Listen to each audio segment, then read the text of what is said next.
Welcome back to Talk Manga Daily. This is part one of our deep dive into Volume 3 of Tougen Anki, Legend of the Cursed Blood. Warning, there will be spoilers ahead. If you're not caught up on Tougen Anki Volume 3, chapters 16 through 18, you've been warned. This arc picks up right after the Kyoto operations begin, and the emotional and tactical weight of the war finally starts to hit hard. We're no longer just talking about training or taking training missions. What happens here affects the body and soul. Let's talk about what unfolds and why some of these characters will never be the same again. Again, chapters 14 through 36 covers the Kyoto arc, but we are covering chapters 16 through 18 since we already have a video covering volume 2. Let's get started. Chapter 16 opens up again where we are looking at the Kyoto support unit and where we previously met the Dr. Kyoya. He's the doctor in charge of healing the Oni agents that's coming in that's been hurt in battle. He's not your average battlefield medic. He's literally hooked up to blood bags that's pulling blood into his body to heal the Onis. He says that his blood is no good in a fight, but it sure has its uses. So the blood can rapidly boost Oni healing, but only in doses. If he pushes it too far, the patients could basically die. So what his blood can do is regenerate any missing body parts of the Oni agents. One soldier had lost both arms all the way up to the elbows, and both legs all the way up to the knees. And when Kyoya asked him, what would he like healed? And he said he wants to be able to hold his newborn child. So he wanted his arms basically healed. And Kyoya's blood, it was basically doing the trick. So we got to watch on the manga panels as his arms were painfully regenerated right through the bandages. I mean, it's raw, it's bloody, and it's visceral. So this is the first time that Shiki, Jin, and the other Oni students are seeing this happen. They're getting to witness the results of being in a battle. So Kyoya gives them kind of a hard truth. This is how we'll put it. He says the battlefield doesn't end at the front lines. Kyoya becomes something the students didn't know. They needed a kind of a mentor in the midst of all this chaos and all, watching the Onis come in with body parts missing and bloody. So one who fights not with violence, but with blood, care, and hard-earned clarity. I mean, that's Kyoya for you. So for the first time since getting to Kyoto, the students actually smile. Like they understand that he's not flashy and he's not trying to inspire. He's just doing the work and doing what he can do. So, in other words, like everyone will have a role to play when it comes to the Oni versus the Momotaru war that's been happening and what's going on. Also, in chapter 16, we get to meet a young girl. Her name is Mia. She's brought in after a Momotaru attack. Her parents are missing, and Kyoya asks Shiki to keep her company, a small gesture that sets up something much hairier to come in chapter 17. But Shiki does a good job of trying to hold a conversation with her, but she's not really responsive at this time. She's trying to understand, like, where her parents, both parents are missing. But again, Shiki's trying, and Kyoya thought this would be a good opportunity for Shiki to connect with her as well. But even Mia herself is seeing the different Oni agents and Oni individuals coming in with limbs missing, full of blood. And this takes us to chapter 17, titled Makes Me Sick.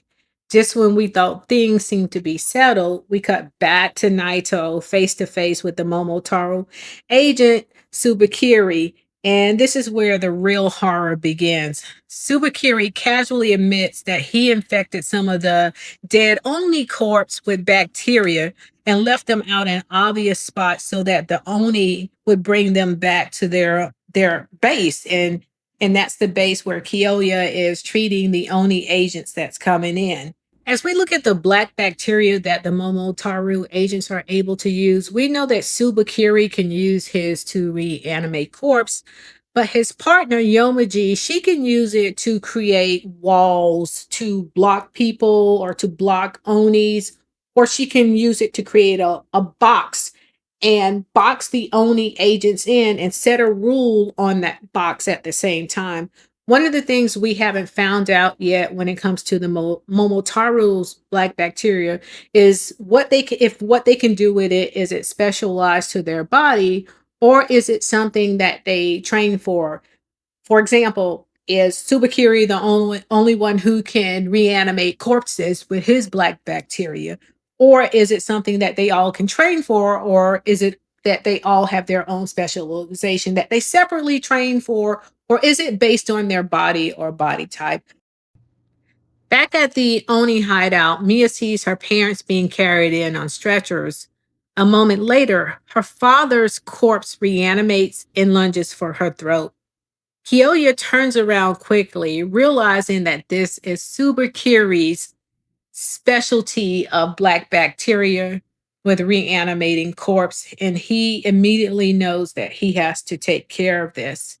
Kyoya yells for Shiki to cover Mia's eyes, and Kyoya says, "Forgive me, Mia," as he drives two rods through her father's brain. This is the only way that he's able to stop the reanimated corpse. Even decapitation won't do the trick at this time. Kyoya preserves the father's face so Mia can still mourn him. But the rest of the corpses, well, it was about 30 that they brought in. And all these corpses now are starting to reanimate. And Kyoya is disgusted with Subakiri at this point, knowing that this is his doing. And at this time, it's Shiki's turn to make an impossible decision. But as he's getting ready to make this decision, knowing what he has to do, Mia's mother grabs him from behind as well. So now her body again is being reanimated. And Shiki flashes back to a moment with Naito where he was handed a handgun by Naito infused with Oni blood just in case. And Naito explained to him what was the purpose of the gun infused with Oni blood. Naito understands that the situation that they were entering was a rare circumstance, and that Shiki is still not yet able to use his Oni blood eclipse smoothly. So he gave Shiki this handgun, and Shiki says to Mia, "Close your eyes for a second." And he has to, of course, shoot her in the head to subdue the reanimated body. At this point, Shiki just starts to move around the room, shooting corpses after corpses in the head. He understands that these Oni agents, or just Oni individuals who aren't agents, or someone's comrade, friends, husbands, wife, mother, or father. And Shiki says, having to kill them again makes me sick. This is no showing power up at this point. This is emotional erosion. Shiki didn't choose this fight, but he's in it now, and he knows what the cost of it looks like. And this takes us to chapter 18, titled As Depraved as It Gets. The chaos continues as the battle outside intensifies. Naito is still facing off with Subakiri, but now they're trapped. Yomaji, Subakiri's partner, uses a special bacteria ability to create a sealed dome. No one enters, no one can exit, and inside is a new threat. So the Agaria, the monster of Subakiri's, he's like a monstrous hybrid. And Subakiri created this hybrid monster, particularly to hunt Oni agents. He doesn't just hunt them, he can actually eat their bodies. And again, because of Yomaji creating the special bacteria sealed dome, she gave the Agari permission to enter the dome. And this is kind of like Subakiri isn't just fighting, he's testing strategies as usual.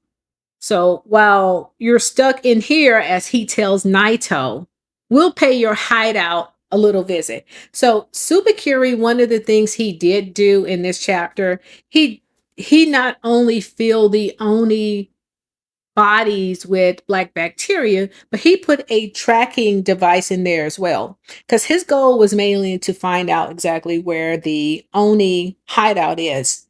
And he did find out where it is. He placed basically a homing device in the infected bodies. And he knows that the hideout is located under the Kiyomizudero sacred temple, which will likely not be sacred anymore. So the battlefield could possibly move. At this point, Subakiri just walks off laughing. The Agarir enters the sealed dome, and Subakiri's partner, Yamaji, sets off an explosion. And what we have now is Naito laying out on the ground, him and his team. This is no longer just about bloodlines or strength. It's tactical and it's biological warfare. And the Oni, well, they've been outmaneuvered at this point from what we see on the panel. So here's some of my thoughts as I've gotten through chapters 17 and 18. We've seen Shiki evolve emotionally, but I wouldn't call it trauma just yet. What we're witnessing is emotional weight stacking, a lot of events happening back to back. He's been forced to play a role no kid should have to play: temporary guardian, protector, executioner. But the real questions are about Naito and Tsubakiri. They do appear to have some history between them. And of course, Tsubakiri does refer to Naito about his last name, kind of in a mocking tone. It feels like this isn't like their first encounter, and I'm sure it isn't. From that, we can possibly take away that Naito has been around for a while, and maybe him and Tsubakiri has had fights before or battles before as well. And then there's Kyoya, who's equally familiar with Tsubakiri. Even he seems to understand Tsubakiri's method. His line, he says, when the bodies start to reanimate, like Kyoya knew immediately that it was Tsubakiri's doing. I mean, it came really fast, no doubt. It was like he's seen this so many times before from Tsubakiri, and he knew exactly what to prepare for. That's it for part 1 of our Tougen Anki Volume 3 breakdown, covering chapters 16 through 18. We're curious, are you reading the manga or watching the anime? Maybe both. Next up, we'll be back with part 2, where we go into chapters 19, 20, and 21. Don't forget to like, subscribe, and share your thoughts in the comments. Until then, thanks for watching Talk Manga Daily. Make sure all you Onis stay safe out there from those Momotaru agents.